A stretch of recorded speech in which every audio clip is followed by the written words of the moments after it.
Today, it's time to get schooled. And speaking of today, did you know that on this day, April 5th, 1792, President George Washington issued the first chief executive veto in U.S. history?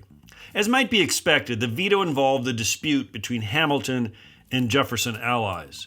It exposed the already great divide between Northern and Southern interests. The bill that was vetoed spoke to an issue we still find cringeworthy: apportionment. How best to allocate House seats.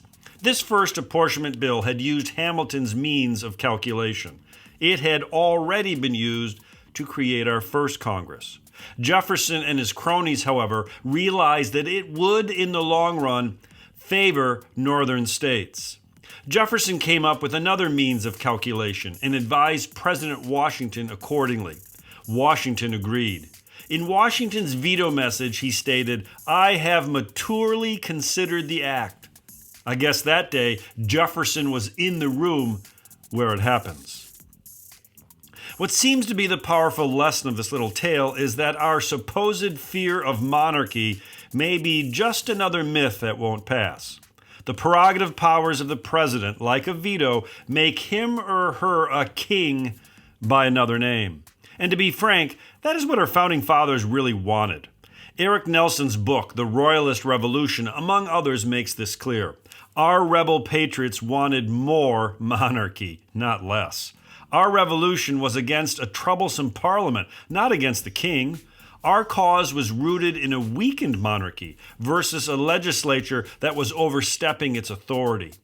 Abiding by strict British law, the king's prerogative crossed the ocean, but parliaments, according to Nelson, ended at the British shore. For pamphleteers like Thomas Paine and later historians, however, a king made for a better boogeyman.